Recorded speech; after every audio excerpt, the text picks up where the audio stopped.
नाजरीन अस्सलाम वालेकुम। हमारे चैनल लीडर ए सियासत को लाइक कीजिए, शेयर कीजिए, सब्सक्राइब कीजिए, बेल आइकन को दबाएं।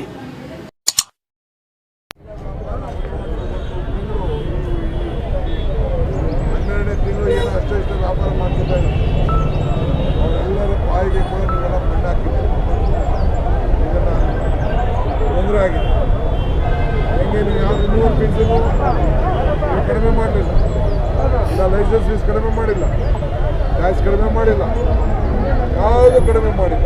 ನಿಮ್ಗೆ ಇಷ್ಟ ಬಂದಂಥ ಒಂದು ತುಘಲಕ್ ದರ್ಬಾರ್ ಈ ರಾಜ್ಯದಲ್ಲಿ ನಡೀತಾ ಇದೆ. ಇದನ್ನು ಪ್ರತಿಭಟಿಸಿ ಜನರ ಧ್ವನಿಯಾಗಿ ಜನರ ಭಾವನೆಗಳನ್ನು ಇವತ್ತು ನಿಮಗೆ ತಿಳಿಸಲಿಕ್ಕೋಸ್ಕರ ಇವತ್ತು ಕಾರ್ಪೊರೇಷನ್ ಭಾಗಕ್ಕೆ ನಾವು ನಮ್ಮ ರಾಮನಗರ ಮುಖಂಡರಲ್ಲಿ ಎಲ್ಲ ಮೇಯರ್ಗಳು, ಕಾರ್ಪೊರೇಟರ್ಗಳು, ಶಾಸಕರು, ನಮ್ಮ ಮುಖಂಡಗಳೆಲ್ಲ ಬಂದು ನಿಮ್ಮ ಭಾಗದಲ್ಲಿ ನಿಂತಿದ್ದೇವೆ. ನಿನ್ನ ಉಗ್ರ ಹೋರಾಟವನ್ನು ನಾವು ಹಮ್ಮಿಕೊಳ್ಬೇಕಾಗಿದೆ. ನೀವೇ ಎಚ್ಚರಿಕೆಯನ್ನು ವಹಿಸಿಕೊಂಡು ಗೋಲ್ಡ್ ಟ್ಯಾಕ್ಸನ್ನು ಮನ್ನಾ ಮಾಡಿ ನನ್ನೆಲ್ಲ ಬೇಡಿಕೆಗಳನ್ನು ನೀವು ಆಲೋಚಿಸಬೇಕು ಅಂತೇಳಿ ನಾನು ಒತ್ತಾಯವನ್ನು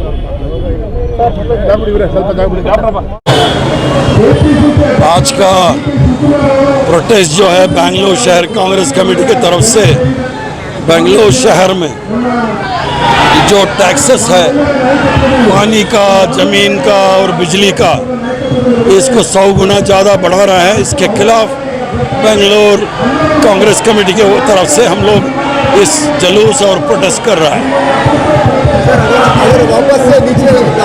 ये तो लड़ाई जारी रहेगा क्योंकि ये लोग पैसा लूटने के लिए कोई एमएलए या बेंगलुरु शहर से किसी को मंत्री बनाया नहीं। बेंगलुरु का सीधा मुख्यमंत्री का हाथ में है।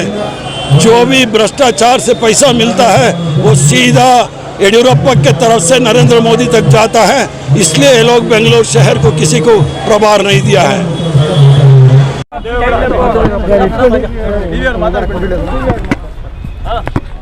बताइए सर, आज जो प्रोटेस्ट किया जा रहा है क्या सिलसिले में प्रोटेस्ट है? लोग बीबीएमपी में दाखिल हो रहे हैं। देखिए, कांग्रेस पार्टी की तरफ से बेंगलुरु शहर में जो बीजेपी की हुकूमत ने लोगों के साथ नाइंसाफ़ी की है उसके खिलाफ आज हम आवाज़ उठाने के लिए बीबीएमपी चलो का प्रोग्राम हमने लिया है। आप जानते हैं कि पूरे बेंगलुरु में पानी की बिल 1 से 10 गुना बढ़ा दी गई है। करंट की बिल बढ़ा दी गई है, करंट का रेट बढ़ा दिया गया है, प्रॉपर्टी टैक्स 3 गुना कर दिया गया है। आप जिस तरीके से बेंगलुरु शहर में लोगों के साथ जो बर्ताव हो रहा है, ये एक स्ट्रीट लाइट बदलने के लिए भी बीबीएमपी के पास कोई ताकत नहीं रही। ये गली मोहल्ला सही करने की ताकत नहीं रही। हर गली में चरंडी, हर गली में मैनहोल ओवरफ्लो हो रहे हैं। तो पूरे बेंगलुरु शहर को जिस तरीके से बीबीएमपी ने बिगाड़ा है और बीजेपी की हुकूमत ने जिस तरीके से यहाँ पे करप्शन किया है, उसके खिलाफ, करंट की बिल बढ़ने के खिलाफ, पानी की बिल बढ़ने के खिलाफ, प्रॉपर्टी टैक्स बढ़ने के खिलाफ हमने आज बीबीएमपी चलो का नारा लगाया है और बीबीएमपी को हम घेराव कर रहे हैं। सर, अगर इसके बावजूद भी जो है ये चीज़ें बदलाव नहीं आया तो आपके अगले इक़दाम क्या रहेंगे? करेंगे अगले बीबीएमपी इलेक्शन में बीजेपी को हराएंगे और अच्छी हुकूमत हम देंगे। देखिए, अभी जिला कांग्रेस बेंगलुरु की तरफ से एक बीबीएमपी चलो एक प्रोटेस्ट आज कर रहे हैं रामलिंग रेड्डी साहेबपुर की सदारत में। आप लोग जानते हैं बेंगलुरु में क्या हालात हुए हैं। पिछले 1.5 साल से बीजेपी गवर्नमेंट आने के बाद और लॉकडाउन होने के बाद पूरे बेंगलुरु में बहुत से गरीबों को बड़ा सा नुकसान हुआ है। अभी इस गवर्नमेंट को थोड़ी भी बेंगलुरु की फ़िक्र नहीं है, बेंगलुरु के लोगों की फ़िक्र नहीं है। जो शहर कांग्रेस की गवर्नमेंट में पूरे इंटरनेशनल लेवल में नाम पाया था, बेंगलुरु नंबर 1 सिटी जो कहते हैं, कांग्रेस की गवर्नमेंट में जब हुआ था, आज वही बेंगलुरु सिटी के लोगों को बीजेपी की गवर्नमेंट की तरफ से और बीजेपी की यहाँ की जो कॉरपोरेशन की जो रूलिंग चल रही है उससे बहुत बड़ा नुकसान हो रहा है। जैसे कि आप जानते हैं हाल ही में इन्होंने कचरे के मामले में हर घर को 200 रुपया फीस डालने का एक प्रोग्राम किया। जब हमने प्रोटेस्ट किया तात्कालिक इनके चंद दिनों के लिए उसको रोका गया और टैक्स जिसे बीबीएमपी का टैक्स हमने 3 साल हमारे पीरियड में बढ़ाया नहीं। कोरोना जैसे पीरियड में भी आज बीबीएमपी का जो टैक्स है जो प्रॉपर्टी टैक्स को उन्होंने 25% बढ़ाने की एक साजिश और कोशिश की है जो गवर्नमेंट लेवल में है अभी, शायद वो बढ़ जाएगा। और वजह लोगों को हेल्प करने के, कोविड में बहुत सा लोग इतनी बुरी हालत है, तो हमारी रिक्वेस्ट है गवर्नमेंट से और बीबीएमपी से कि आगे चलकर आप लोग प्रॉपर्टी टैक्स को कम करें और 6 महीने की रियायत दें ताकि लोग, बहुत से लोग आप जानते हैं रेंट पे गुजारा करने वाले लोग भी हैं, जो बाप दादा की प्रॉपर्टी होती है कहीं ना कहीं उनको रेंट आता है, उस रेंट से गुजारा करने के लोग भी हैं। प्रॉपर्टी टैक्स बनने के आज के माहौल में नहीं है।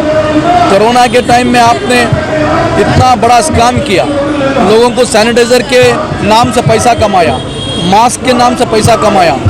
एक जगह आप कहते हैं कि बीबीएमपी में पैसा नहीं है, दूसरी जगह आप मशीन खरीदने के लिए जा रहे हैं। जो कचरे की सफाई की मशीन जो है उसका मशीन खरीदने के लिए आप 100-200 करोड़ रुपए खर्च करने के लिए आपके पास पैसा है। इंदिरा कैंटीन की चलाने के लिए पास पैसा नहीं है। गरीब लोगों को जो स्कीम हमने कांग्रेस पार्टी में दी थी वो स्कीमों को आगे लेके जाने के पास इनको कुछ भी दिमाग नहीं है और कोशिश भी नहीं है। अलबत्ता खाली पैसा कमाए, किस तरह लोगों को तकलीफ दे। ये एक प्लान अगर आज आप देखो, अगर 20-30-40 का कोई प्लान लेना है 2-3 लाख रुपए खर्च करना पड़ता है। इससे पहले जो हमारी गवर्नमेंट थी 20-30 में प्लान ही नहीं था, 30-40 में 30-40 हज़ार रुपये में एक प्लान बन जाता था। तो ऐसे बहुत से इश्यूज़ हैं जो हमारी डिमांड है कि गवर्नमेंट लोगों को कुछ हेल्प करे, प्लान का फीस कम करवाए, ये कचरे का सेस कैंसिल करवाए, प्रॉपर्टी टैक्स में रियायत दी जाए, ये हमारी मांग है। इसके अलावा जो बीबीएमपी इलेक्शन में लगातार जो है मुलतवी होता जा रहा है, इसको आप किस तरीके से देख रहे हैं? देखिए, बीबीएमपी इलेक्शन अभी हमारा पीरियड ख़त्म होकर 4 महीने हो रहे हैं। उनको गवर्नमेंट को इलेक्शन कराने के मूड में नहीं है। गवर्नमेंट जानती है अगर वो इलेक्शन जाएंगे तो हार जाएंगे। आप जानते हैं कोरोना में गवर्नमेंट का कोई मिनिस्टर कहीं भी बाहर निकला नहीं है। जो लोग कांग्रेस के कॉर्पोरेटर्स एमएलए थे वही हर गली गली में घूम के लोगों का साथ दिए हैं। अगर आज इलेक्शन जाएंगे, मैं समझता हूँ इलेक्शन हार जाएंगे। इस वजह से मैं समझता हूँ उन्होंने ये बीबीएमपी को बढ़ाने की कोशिश कर रहे हैं, ये नया एक्ट लाने की कोशिश कर रहे हैं। एक्ट में तो कुछ नहीं है। एक्ट तो जो पुराना केएमसी एक्ट था उसी को कॉपी पेस्ट कट किए हैं। इसमें कुछ बेंगलोर को ताकत देने वाला एक्ट नहीं है। तो डरते हैं कि इलेक्शन कराएंगे तो हम हार जाएंगे। ने कहा था कि सबका साथ, सबका विकास, सबका विश्वास, लेकिन ऐसा कुछ नहीं। आपने इतना टैक्स बढ़ा दिया कि जुल्म की हद कर दी।